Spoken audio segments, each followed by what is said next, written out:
Emergence of psychology.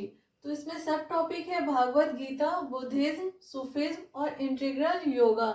है everyone. तो पहले हम लोग वीडियो में एजीसी नेट का इमर्जेंस ऑफ साइकोलॉजी पढ़ चुके हैं, उसमें से कुछ पॉइंट छूट गया था जो कि आज के क्लास में हम लोग कवर करेंगे। तो सबसे पहले इसमें हम लोग को पढ़ना है भागवत गीता, बुद्धिज्म, सूफिज्म और इंटीग्रल योगा। तो जैसे कि हम लोग जानते हैं कि जो साइकोलॉजी है सबसे पहले फिलॉसफी का पार्ट था, फिर फिलॉसफी से वो स्वतंत्र हुआ, इंडिपेंडेंट हुआ 1879 में, और 1879 में उसका पहला लैब खुला लिप्जिग यूनिवर्सिटी में, जर्मनी के लिप्जिग यूनिवर्सिटी में विलियम उंड के द्वारा। और फिर वहां से आया psychology the science of conscious. और उसके बाद जो है वहां तो हम लोग पढ़ रहे हैं कि 1879 में मनोविज्ञान का विकास हुआ, मनोविज्ञान एक स्वतंत्र रूप में विकसित हुआ। लेकिन भारतीय दर्शन जो इंडियन फिलॉसफी है वो क्या है, भारतीय दर्शन में हम लोग आधुनिक जो है मॉडर्न साइकोलॉजी में हम लोग पढ़े 1879 में कि मनोविज्ञान एक स्वतंत्र मनोविज्ञान हुआ, और वहां से ही हम लोग कॉन्शियस बिहेवियर ये सब के बारे में सीखे। लेकिन जो भारतीय दर्शन है वो कई सालों पुराना है। उसमें हम लोग भारतीय जो दर्शन है उसमें हम लोग मन, चेतना, व्यवहार, भावना और आत्म विकास के पर गहरा मनोवैज्ञानिक चिंतन देखने को मिलता है। वेद, उपनिषद, गीता, योग सूत्र, सांख्य और बौद्ध दर्शन में 1879 में तो इंडिया का जो भारत का जो सबसे प्रमुख ग्रंथ है, जो सबसे पुराना ग्रंथ है वो है वेद। वेद जो है वो भारत का सबसे प्राचीनतम ग्रंथ में से आता है। और वेद 4 होता है, ये ऋग्वेद, यजुर्वेद, सामवेद और अर्थवेद। और उसमें भी खास करके अगर आप ऋग्वेद को देखेंगे तो उसमें पूरा आपको मनोविज्ञान साइकोलॉजी देखने को मिलेगा, जिसमें आपको मानव चेतना, मन, आत्मा ये सब के बारे में आपको ऋग्वेद में पढ़ने मिलेगा। जो आधुनिक मनोवैज्ञानिक जो दावा करते हैं कि ये कॉन्शियस माइंड, सोल वो उनका है, लेकिन ये हमारे भारतीय दर्शन में बहुत सालों से हम पढ़ चुके हैं। तो आप लोग एक बार ऋग्वेद देखिए, उसमें आप लोगों को साइकोलॉजी बहुत पहले ही देखने को मिल जाएगा, 1879 के बहुत पहले, कई हजारों साल पहले। उसी तरह उपनिषद अगर हम लोग उलट कर अगर हम लोग उपनिषद को देखेंगे तो उसमें भी हम लोगों को आत्मा और ब्रह्म के ज्ञान पर देखने को मिलेगा। जो मेडिटेशन है, सोल है, उपनिषद अगर जो है उसको पढ़ेंगे तो हमें वहां उसको भी देखने मिलेगा। साथ साथ उपनिषद में मन, बुद्धि, चित्त और अहंकार ये भी देखने को मिलेगा। जो इंटेलिजेंस का डेफिनेशन अभी हम लोग जानते हैं कि intelligence is the global capacity use resources effectively when faced with challenge. जो इंटेलिजेंस हम लोग अब पढ़ रहे हो, इंटेलिजेंस का जो बुद्धि है वो हम लोग कई हजार साल पहले भारत में उपनिषद में पढ़ा जा चुका है, बताया जा चुका है। जो चित्त है, चित्त मीन्स क्या हुआ, टेम्परामेंट, कब को क्रोध आ रहा है, कब गुस्सा आ रहा है, कब खुश हो रहे हैं, कब उदास हो रहे हैं, ये सारा जो टेम्परामेंट है इसके बारे में कई हजार साल पहले हम लोग उपनिषद में पढ़ चुके हैं। तो भारतीय दर्शन को पढ़िए, तभी हम लोग को पता चलेगा कि मनोविज्ञान 1879 में नहीं आया है, हमारे भारत में कई हजार साल पहले ही हम लोग साइकोलॉजी के बारे में सब कुछ जान चुके हैं। तो उसको आप लोग पढ़िए, भारत का जो वेद है, उपनिषद है, उसमें साइकोलॉजी का फुल डिटेल आप लोगों को मिलेगा। उसी तरह सांख्य दर्शन जो होता है, जो पर्सनालिटी अब आया कि जो पर्सोना होता है, बाहरी आवरण, जो पर्सनालिटी शब्द लैटिन का दिया हुआ है, पर्सनालिटी वर्ड जो है पर्सनालिटी के बारे में कई हजार साल पहले ही मिल गया है पढ़ने को, जिसमें सत्वगुण, रजस गुण, तमस गुण के बारे में लिखा हुआ है, वर्णित है। तो जो हमारा मनोविज्ञान है वो अभी का नहीं है, वो कई हजार साल पहले ही भारतीय दर्शन में हमें पढ़ने को मिल जाएगा।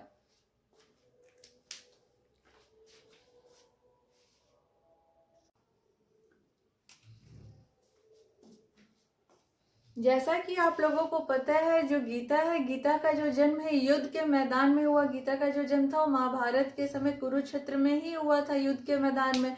हम भारतवासी कोई भी अगर कोई सच्चा काम करते हैं तो अगर गीता पे कसम हाथ रख के कसम खाते हैं तो हम बिल्कुल सच बोलते हैं, चाहे वो कोर्ट में हो या फिर घर में भी हम लोग गीता को बहुत अच्छे से संभाल के पूजा के स्थान पर रखते हैं। तो अगर और हम गीता का सबसे जो अच्छा पॉइंट है हम साइकोलॉजी वालों के लिए कि जो पूरा साइकोलॉजी का जो खजाना है वो गीता के अंदर ही हमें पढ़ने को मिलेगा। क्योंकि जब कुरुक्षेत्र में अर्जुन के सामने उसके खुद के ही सगे संबंधी परिवार के लोग थे युद्ध करने के लिए, तो अर्जुन जो थे वो पूरा स्ट्रेस में आ गए थे, पूरे तनाव में आ गए थे, उनसे हथियार नहीं उठ रहा था। उस समय जो कृष्ण भगवान उनको जो समझाए थे वो क्या है, आधुनिक काउंसलिंग है। जो मॉडर्न काउंसलिंग है वो यही है। जो अर्जुन का मानसिक द्वंद था, जो मेंटल कॉन्फ्लिक्ट था, वो कृष्ण भगवान क्या कर रहे थे, भगवान कृष्ण उनका काउंसलिंग कर रहे थे और फिर जाकर तभी अर्जुन युद्ध को जीत पाए थे। तो अगर हम गीता देखते पढ़ते हैं तो गीता में कहा जाता है कर्म किए जाओ फल की चिंता ना करो। ये क्या है, कर्म किए जाओ फल की चिंता ना करो? ये स्ट्रेस मैनेजमेंट है। जो स्ट्रेस हम लोग अभी पढ़ रहे साइकोलॉजी में, वो स्ट्रेस मैनेजमेंट कुरुक्षेत्र के मैदान में गीता में ही कब का पढ़ चुके हैं हम लोग। तो वैसे ही अगर हम लोग गीता को अगर अच्छे से देखते हैं तो गीता में कर्म के बारे में, ज्ञान के बारे में, भक्ति का पूरा एक समन्वय देखने को मिलता है, जिसमें तनाव, कर्तव्य, निर्णय, भावनाओं के नियंत्रण पर गहरा मनोवैज्ञानिक विश्लेषण देखने को मिलता है। और अर्जुन का जो बताया जैसे कि मानसिक द्वंद्व और श्री कृष्ण के द्वारा जो परामर्श दिया गया था वो इंडियन काउंसलिंग है। जो आज जो काउंसलिंग हमें लगता है कि ये अमेरिका से आया, यूरोप से आया, वो वैसा नहीं है। जो काउंसलिंग शब्द है वो हमारे गीता में कई हजार साल पहले ही करा जा चुका है काउंसलिंग। अगर हम लोग गीता को अच्छे से पढ़ते हैं तो उसमें हम लोगों को सबसे पहले स्ट्रेस मैनेजमेंट पर देखने को मिलता है। पूरा स्ट्रेस मैनेजमेंट जो अभी हम लोग अभी जो हम लोग आगे पढ़ेंगे स्ट्रेस क्या होता है, स्ट्रेस का जो चैप्टर है वो हैंस सैली का द्वारा दिया गया है। लेकिन ऐसा नहीं है, स्ट्रेस मैनेजमेंट कई हजारों साल पहले हैंस सैली द्वारा नहीं, जबकि हमारे कुरुक्षेत्र के मैदान में अर्जुन के द्वारा और श्री कृष्ण के द्वारा दिया हुआ ही स्ट्रेस मैनेजमेंट है। श्री कृष्ण भगवान ही स्ट्रेस का मैनेजमेंट करना सिखाए थे अर्जुन को, ना कि ये हैंस सैली का तो अब दिया हुआ है और हमारे गीता में कई हजार साल पहले ही दिया हुआ है। दूसरा सेल्फ कंट्रोल, जो आत्मनियंत्रण है, जो सेल्फ और पर्सनालिटी के बारे में अभी हम पढ़ते हैं कि ये सब लैटिन का दिया हुआ है, लेकिन ऐसा नहीं है, सब कोई लैटिन वर्ड नहीं है। ये सेल्फ कंट्रोल ये सब गीता का ही देन है। तीसरा जो है इमोशनल बैलेंस, इमोशन के बारे में भी हम लोग पढ़ेंगे। जेम्स लांजे, कैरन बार्ड, ये लोग सब बाद में आए हैं। हमारा इमोशन जो है, जो संवेग है, इसके बारे में भी सबसे पहले गीता में ही हमें पढ़ने को मिला था। एक्सपेक्ट ऑफ माइंड, जो कि फ्रेड महोदय जो थे, जो साइको एनालिसिस थ्योरी में मन के आकारात्मक और गत्यात्मक भाग, ईडीगो, सुपर ईगो, कॉन्शियस, सबकॉन्शियस और अनकॉन्शियस के बारे में जो अब दिए हैं वो गीता में वो कई हजार साल पहले ही पढ़ने हमें मिल गया था। तो एक बार गीता को अगर आप लोग ध्यान से पढ़िएगा तो पूरा साइकोलॉजी का जो पूरा खजाना है वो गीता के अंदर ही पढ़ने आपको मिल जाएगा।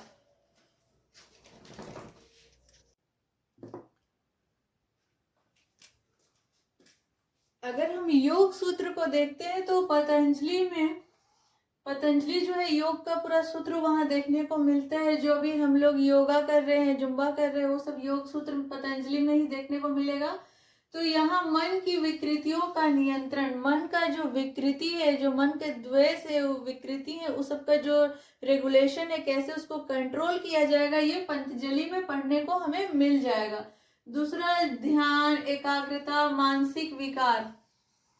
ध्यान जो हुआ, टेंशन, जो भी हम लोग पढ़ेंगे वो कई साल, हजारों साल पहले ही हम लोगों को पतंजलि में पढ़ने को मिल चुका है और लिखित है, वहां जाके हम लोग पढ़ सकते हैं। मेडिटेशन, जो एकाग्रता है, और जो मेंटल डिसऑर्डर है। आज जो हम लोग देख रहे हैं कि 21st सेंचुरी जो है वो बहुत ज़्यादा स्ट्रेस, एंजाइटी, डिप्रेशन और नहीं जाने कितना कई बीमारी, मानसिक बीमारी, हर घर में बच्चा ऑटिज्म का शिकार हो रहा है, सिजोफ्रेनिया का शिकार हो रहा है, छोटा छोटा बच्चा में पैरानोइया हो जा रहा है। तो बहुत सारे जो मानसिक विकार का जो अब हम लोग पढ़ने को देखने को मिल रहा है कि ये मेंटल डिसऑर्डर है।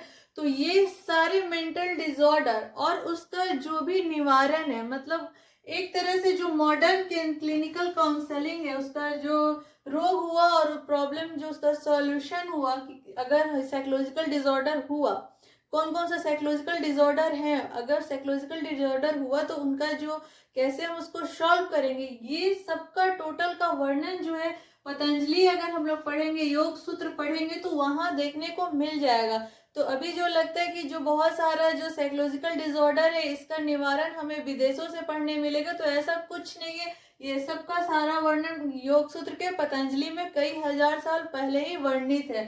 तो जो आज का मॉडर्न क्लिनिकल काउंसलिंग है।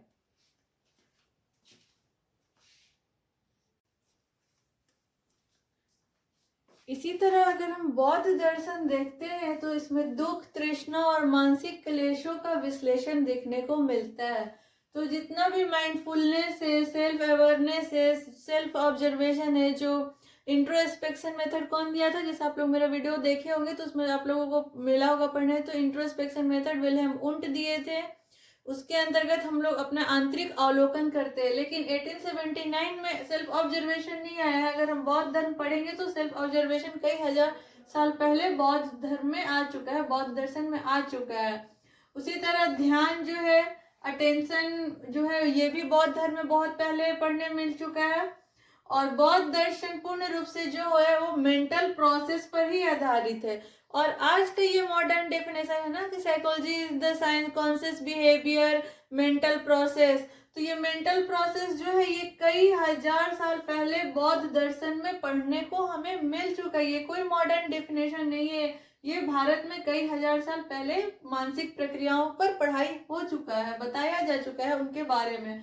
उसी तरह जो बौद्ध मनोविज्ञान को कॉन्शियस, मेंटल जो दुख होता है, सॉरो, और भावनाओं का विश्लेषण, mindfulness, self awareness, mental health, ये सब के बारे में जितना कुछ है, ये सब के बारे में बौद्ध दर्शन में हमें बहुत पहले ही पढ़ने मिल चुका है। तो अगर हम अपने भारतीय दर्शन को अगर अच्छे से पढ़ेंगे, समझेंगे, तो हमें पता चलेगा कि जो मनोविज्ञान है वो 1879 में नहीं आया है, जबकि कई हजार साल पहले ही भारत में आ चुका है। तो अगर आप लोगों को मेरा पढ़ाई समझ में आ रहा हो, तो अगर आप YouTube के माध्यम से मेरा ये नोट्स देख रहे हो, वीडियो पढ़ रहे हैं, तो मेरे चैनल को YouTube वाले सब्सक्राइब कर दीजिए और Facebook वाले चैनल को फॉलो कर दीजिए, ताकि आप लोगों को आगे का भी वीडियो मिलता रहे।